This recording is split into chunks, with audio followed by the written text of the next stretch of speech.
Thank you very much. Well, Madam. I think my sister is asking, how do we run an open government? One of the characteristics of giving good governance, of course, is freedom of expression and accountability. These are the only factors that you can apply in governance to have an open government. Open government meaning that people talking to the government and government talking to the people. That is involving them in the process of telling government, criticizing government, assessing government, and government telling them what it does. So we'll create an avenue whereby people will talk to us. There will be freedom of expression. Today, go and ask anybody in Kano. It is one of the freest environments where all shades of opinion are allowed to go onto the media. We have the state media. I have never interfered in the state radio, in the state television, in the state newspaper of Triumph. For 8 years, I've never dictated for one moment what this media will do.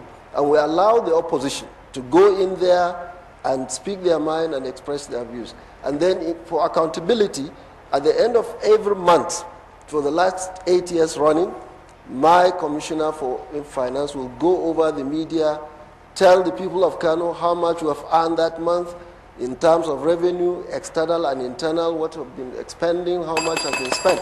So this will give you openness and involvement in government. Thank you very much. Another question here from Blossom. Thank you very much. Once more, thanks for inviting me here. All through this evening, something has just been ministering to me. We are only talking to enlightened youths, the elitist youth, if I can use that word. You know, there are some people in the creeks, in the rural areas. How do we intend to let them know that you can get education and become a leader and get employed when they never even see food shop? Yeah. As in, poverty is like what is the major headache they have. The question now is, how do you intend to tackle poverty? Thank you. Madam Shekara, please. Well, I think coming back to what she was saying, you see, I had said earlier on, one of the best ways to involve the youth is to allow the youth to get organized into various associations. If you go back to the rural areas and encourage them, for example, in the farming area, we introduce what we call farmer groups. We have so far created over 25,000 farmer groups throughout the state, across the state. And we encourage them to participate in the policy of agriculture deep into the villages. We'll send in the extension workers there into the rural areas, get them organized, give them some guidance how to form association of 10, 20, 30, 50 youth among themselves, how to keep record, how to hold meetings. In this way, you get the leadership.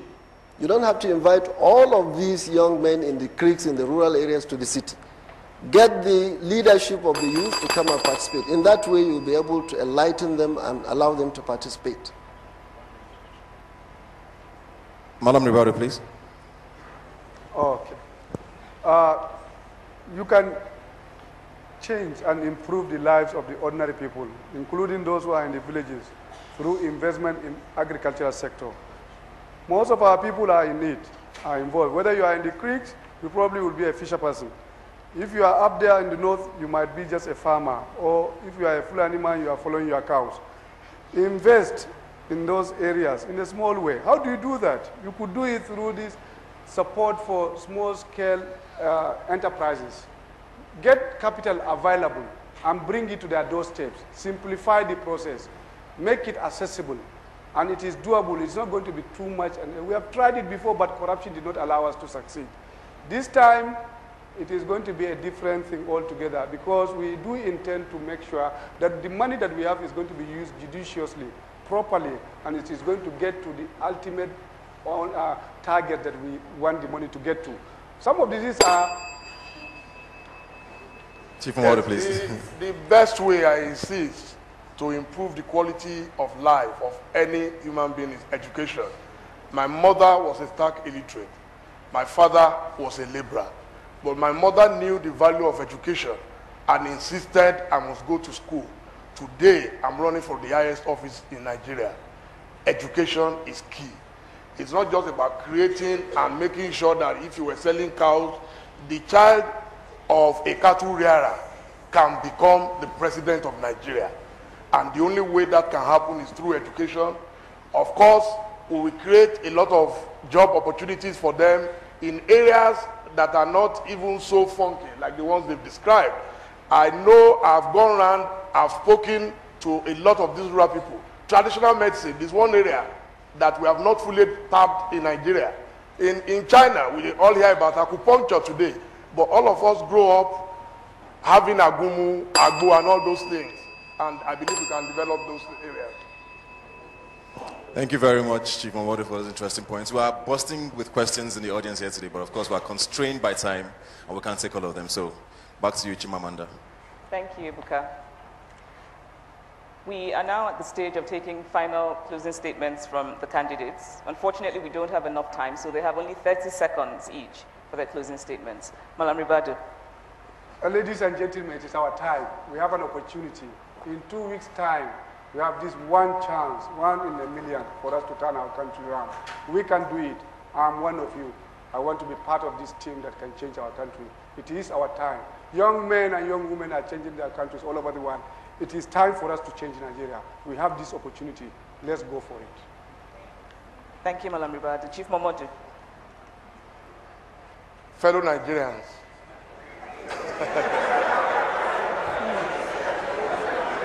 I have this great opportunity to appeal to you that in 2 weeks' time you will be going out to vote. It is your right. When you sit down at home and fail to exercise that right, then the type of leadership we have will continue. You know my pedigree, I've worked, and you have seen the results, and I assure you that we will not let you down. Thank you, God Chief bless Mamadu. Nigeria. Governor Shekara. Well, thank you very much. About 70% of Nigerian population is constituted by the youth. So I think the youth have a very serious challenge. We are clamoring for free, fair, and credible election, and this is a challenge to the youth. You must see it as your own fight, you must see it as your own struggle, and don't let the nation down. Please, I am appealing to the Nigerian youth to see this as the time to ensure that we have credible election. Thank you, Governor Shekara. And thank you all for coming. It's been an absolute pleasure for me moderating this debate. Thank you, Malam Ribadu. Thank you, Chief Mamadu. Thank you, Governor Shekara, for honoring our invitation and for engaging with the youth. And we would like to ask you to shake hands with each other. Yeah, and why not? thank you all very much. Yes. Well done. Congratulations. Thank you. Thank you.